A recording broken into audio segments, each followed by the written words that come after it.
Hello, everyone, and welcome back to Enjoy Learning English. I'm your host, Tom, and I'm genuinely delighted to have you join me today. Whether you're listening while commuting, doing chores, or just relaxing with a cup of tea, thank you for making us part of your English learning journey. Here on Enjoy Learning English, our mission is simple: to make learning English less like a chore and more like a fun adventure. We focus on practical tips, engaging stories, and useful vocabulary, all designed to help you, our B1 Intermediate listeners, move comfortably toward fluency. Remember, every step you take, no matter how small, is a victory. So let's make today's victory all about finding joy in practice. Today, we're diving into a topic that many of you have asked about: reading. Now, I know what some of you might be thinking. Reading? That sounds like homework. But trust me, it doesn't have to be. For B1 Intermediate learners, reading is one of the most powerful tools you have. It builds vocabulary, solidifies grammar, and helps you understand how native speakers structure their ideas. The key is to move past the boring textbooks and find content you genuinely enjoy. So here are 5 practical and fun ways to practice reading English. Tip 1. The power of graded readers. The first and most fundamental tool is the graded reader. If you haven't discovered these yet, you're missing out. Graded readers are books specifically written for language learners. The vocabulary and grammar are carefully controlled to match different levels: A2, B1, B2, and so on. Why they're great? They allow you to read a complete story, which is incredibly satisfying, without constantly stopping to look up words. You can pick up simplified versions of famous novels like A Christmas Carol or Frankenstein. The feeling of finishing an entire book in English is a huge confidence booster. Start by finding one a little below your current level. This makes the reading smooth and enjoyable. Tip 2. Comics, graphic novels, and webtoons. Next up, comics and graphic novels. This is one of my favorite methods. Why? Because you get visual context. The pictures help you understand the meaning of unfamiliar words and expressions. Think about it. If a character is drawn with a surprised expression and the speech bubble says, "I was utterly astonished," you can instantly guess that astonished means very surprised. Furthermore, comics use a lot of common everyday dialogue, which is fantastic for learning conversational English. Try an easy one like Peanuts or a fun adventure story you can find online as a webtoon. Tip 3. Turn your hobbies into reading practice. Now, let's get personal. What do you love doing? Cooking? Gaming? Gardening? Use your hobbies. This is all about interest-driven reading. If you enjoy cooking, look up English language recipes online. The format is usually simple: a list of ingredients and a step-by-step method. If you like video games, read the walkthroughs or fan forums in English. If you're into music, read the biographies of your favorite artists. When you're reading about something you already care about, your brain is more motivated to understand the language, and the words will stick much better. You're not just learning English. You're learning more about your passion. Tip 4. Short-form content, news and social media. For those of you who only have a few minutes each day, focus on short-form content. Reading a full novel can be intimidating, so start with articles.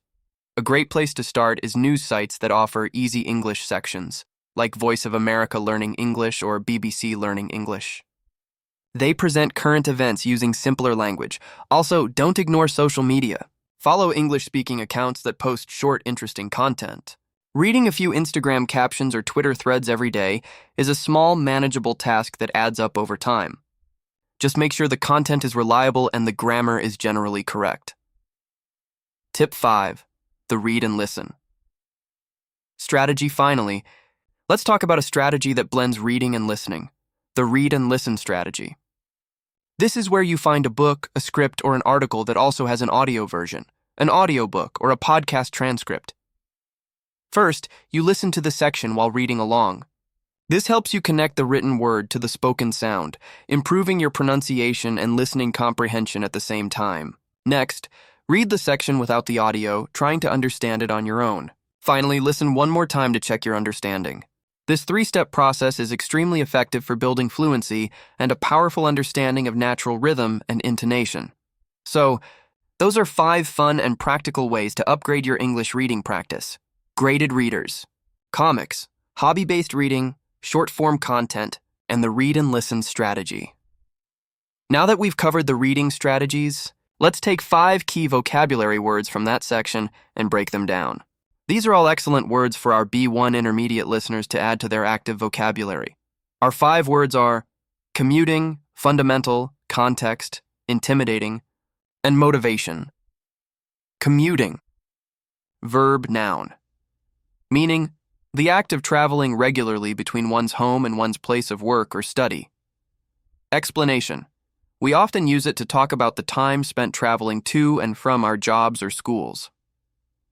Example. Sentence. I try to listen to this podcast while I'm commuting to work on the bus every morning.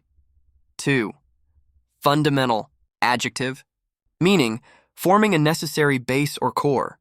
Of central importance. Explanation. If something is fundamental, it is essential or basic. You can't succeed without it. Example. Sentence. A strong understanding of verb tenses is fundamental to speaking English fluently. Context. Noun. Meaning, the circumstances that form the setting for an event, statement, or idea, and in terms of which it can be fully understood. Explanation. Context is the information around a word or event that helps you figure out its true meaning. In reading, pictures provide visual context. Example sentence.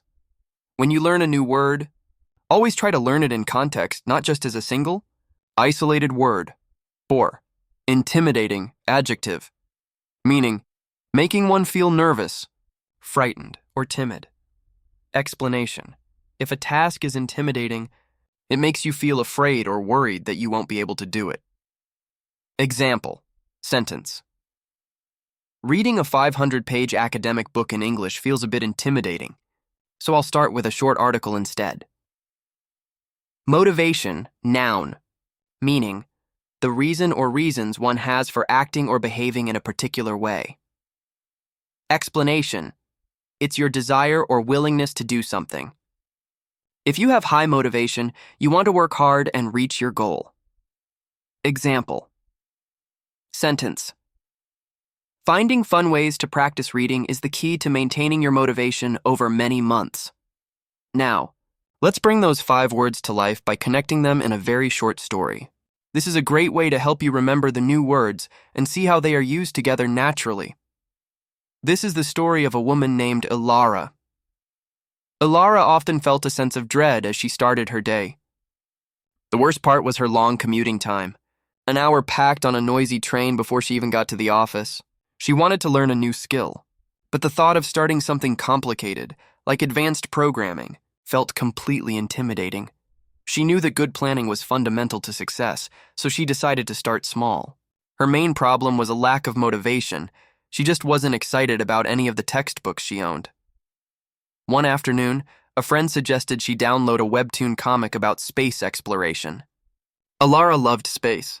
She started reading the comic on the train, and suddenly the vocabulary she didn't know was easy to understand because of the beautiful pictures providing context. Reading became her favorite part of the day. Her goal wasn't to master a language, but to simply enjoy the story, and surprisingly, her English skills grew faster than ever before. Her long commute had become her dedicated study time.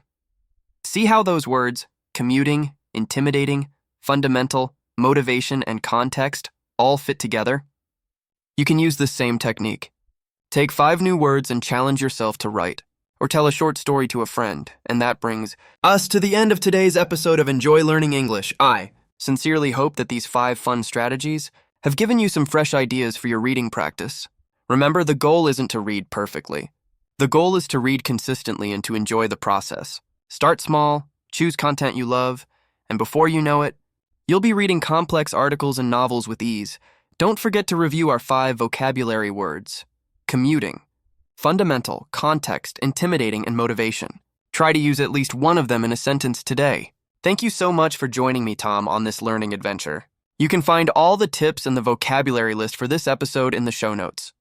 If you enjoyed this episode, please share it with a friend who is also learning English. And be sure to subscribe so you don't miss our next episode, where we'll be discussing 3 simple ways to sound more natural when speaking.